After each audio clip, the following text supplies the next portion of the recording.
పొద్దుగాల వొయ్యిల బ్యాగ్ వేసుకొని బడికి పోయినమా, మాపటిల్లి దాకా పాఠాలు ఇన్నమా, నడిమిట్ల ఇంత తిన్నమా, మళ్ళీ 2 క్లాసులు ఇన్నమా, బడి గంట కొట్టగానే ఇంటి తవ్వ పట్టినమా, హోంవర్క్ ఉంటే జరసేపు రాసుకున్నామా, నాయన సెల్లు పట్టుకొని కూకున్నామా అన్నట్టే ఉంటది బడి పొరల ముచ్చట. ఇక కొందరు ఈ స్కూల్ నుంచి రాగానే బ్యాగ్ ఇంట్లో పడేసి పోయి గ్రౌండ్ లో చేరుతారు ఆటకు. గసంటి ఓ తమ్ముడు ఏం చేసిండంటే చెప్పుడు కాదుల్లా చూడాల్సిందే.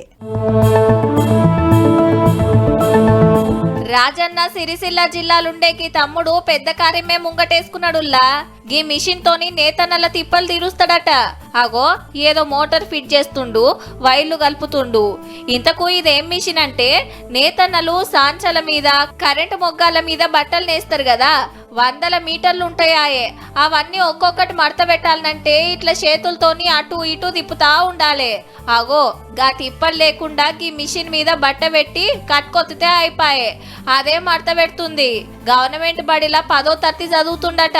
పేరు హేమంత్. తమ్మునోళ్ళ నాయన మగ్గం నేసేదట. కాలరెక్కలు గుంజుతున్నాయని ఊకే అవస్థ పడేదట బట్టలు మడత పెట్టలేక. నాయన కోసం ఏదో ఒకటి చేయాలని గీకమతి చేసిండన్నట్టు. ఇంతకు ఎట్లా పని చేస్తుంది తమ్ముడు? First we set the cloth like this and then on the switch the cloth is detected by the IR sensor. Machine మీద బట్ట పెట్టి కట్కొత్తంగానే మోటార్ తిరుగుతుంటదట. కిందున్న రాడ్లు అటు ఇటు పోతుంటే బట్ట సుత రాడ్తోని పోయి మడత పెడుతుంది అన్నట్టు. ఒకవేళ బట్ట చినిగిపోయి ఉన్నా ఏదన్నా డ్యామేజ్ అయినా గుర్తుపట్టేటట్టు సెన్సార్లు సుతా పెట్టిండుల్లో.